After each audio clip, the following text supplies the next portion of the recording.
Herkese merhabalar. Bu tarifte sizlere evde Popeyes'in patates kızartması nasıl yapılır onu anlatacağım. Tarifi videonun altındaki açıklama kısmına ekledim. Bu tarifi de çok istemiştiniz. Bomba bir tarif daha geliyor. Patates kızartmasının kıvamını gösterebilmek için dışarıda da bir çekim yaptım. Şimdi o video geliyor. Evet, şimdi Popeyes'a giriyorum ve patates kızartmasından alacağım. O özel soslu patates kızartmasından. Evet, bu ne baharatıydı? Kajun baharatı.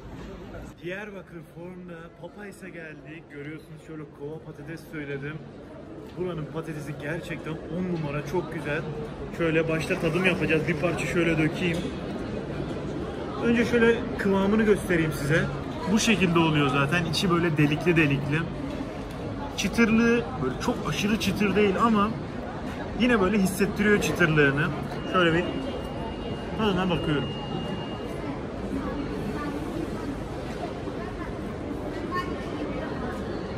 Bu üzerine konan baharat ise kajun baharatı. Asıl lezzeti veren zaten bu. Bu olmazsa olmazlardan. Çok güzel, çok lezzetli. Böyle bir parça ketçaba.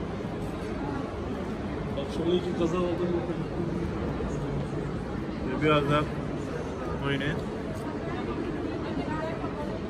Çok iyi ya.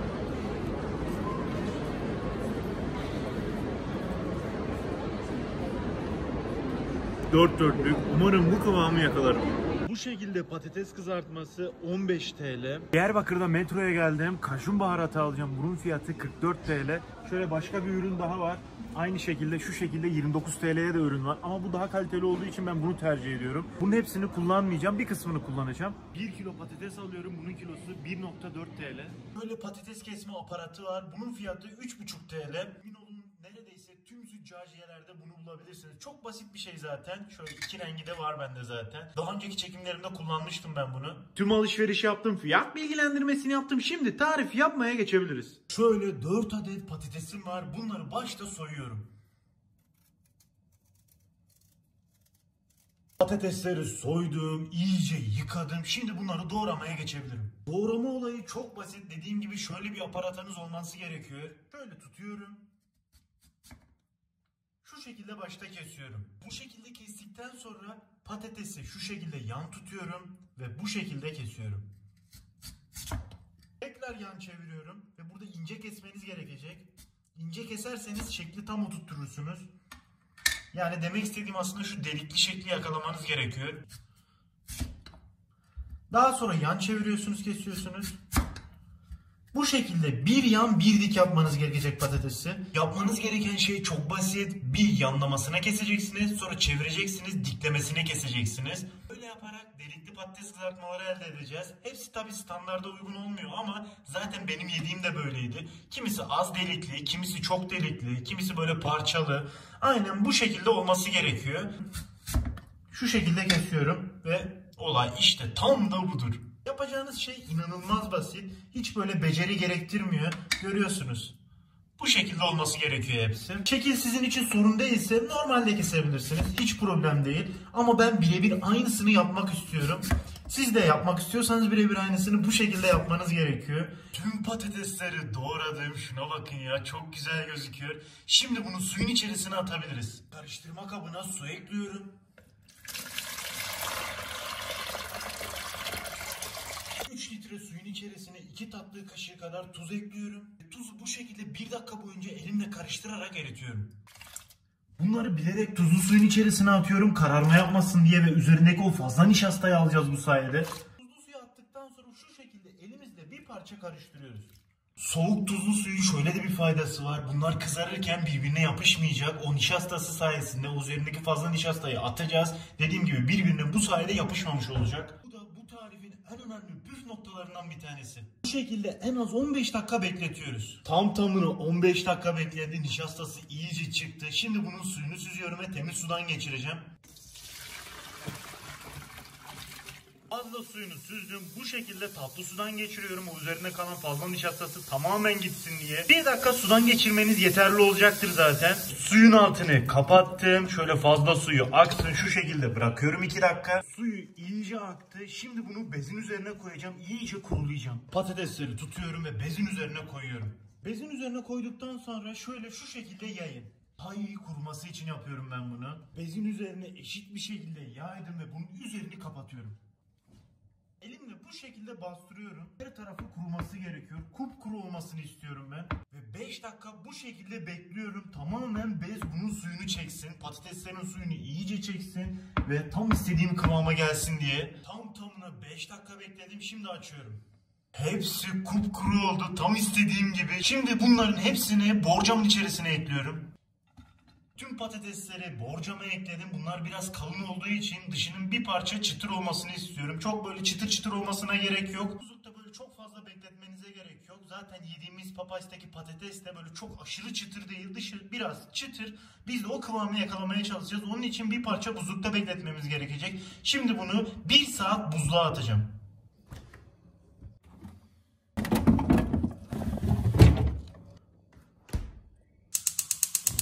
Ocağın altını yakıyorum. Tencereyi ocağa ekliyorum. İçerisine boldan sıvı yağ ekliyorum. Ve sıvı yağın iyice kızmasını bekliyoruz. Çok iyi kızması gerekiyor. Eğer çok iyi kızartmazsanız patatesler yağı içine çekecektir. Ve patatesimiz hem lezzetsiz olacak hem de o dışındaki çıtırlığı yakalayamayacağız. Bu tarifin yine önemli püf noktalarından bir tanesi. Yağınızın kızıp kızmadığını şuradan anlayabilirsiniz. Şöyle bir tahtayı içerisine batırıyorsunuz ve eğer şu şekilde köpüklenmeler varsa yağımız kızmıştır demektir. Yağımız kızdı. Şimdi buzluktan patatesleri çıkarabiliriz.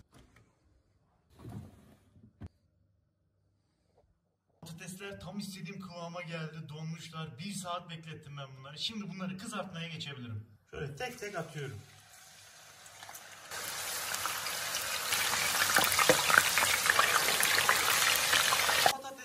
Yarısını attım. Hepsini sakın atmayın. Eğer hepsini atarsanız hem birbirine yapışır hem yağın derecesini düşürecektir ve kıtırlık elde edemeyin. Yağı içerisine çekecektir. Geri kalan patatesleri tekrardan buzluğa atın. İkinci sefer kızarttığınızda yine böyle donmuş olması gerekiyor. 5 dakikadır bunlar kızarıyor. Şimdilik dışarı çıkarıyorum bu şekilde. Yağını iyice süzüyorum ve bu şekilde peçetenin üzerine koyuyorum. Peçeteler fazla yağ çekecektir. Patatesleri çektik. Yağın altını kapatmıyoruz. Şimdi patatesleri gösteriyorum. Yağ iyice çeksin diye böyle üst üste koymayın. Böyle her tarafa açın şu şekilde. Bu yaptığımız birinci kızartma işlemiydi. Böyle dışının çıtır olmasını istiyorsanız bu şekilde 5 dakika kızarttıktan sonra dışarı alın. Ve patateslerin soğumasını bekleyin. Daha sonra ikinci kızartma işlemine geçeceğiz. İlk parti patates dinlenirken şöyle kenarda ben de ikinci parti patatesleri attım. Ara ara bu şekilde hem ters çevirin hem de böyle birbirlerine yapışmasın diye böyle kenarlara atabilirsiniz. Bu şekilde daha eşit bir şekilde pişecektir. Patatesleri 7-8 dakika dinlendirdim. Soğudular. Şimdi tekrardan kızartma işlemine geçiyorum. Yağınız kızgın olması gerekiyor. Dediğim gibi altını sakın kapatmayın.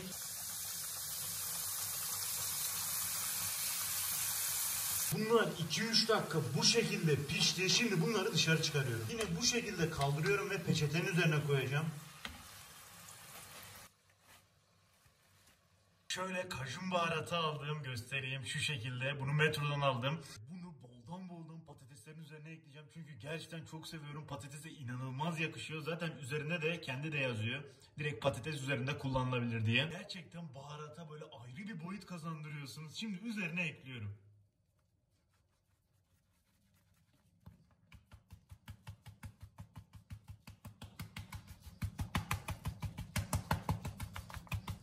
Oo, mis gibi ya. Şimdiden heyecanlanmaya başladım bile ben.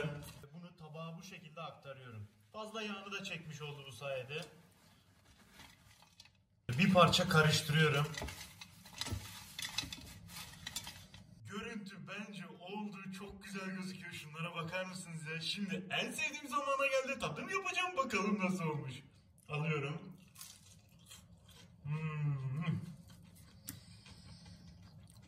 Çok iyi ya.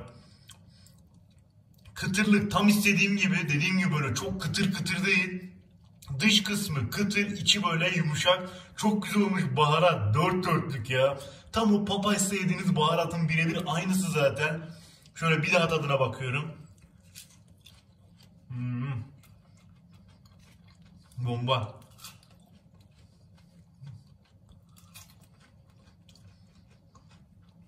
Ya Bu lezzeti evde yapmak gerçekten insanı mutlu ediyor. Ya, İnsan kendini tutamıyor ya.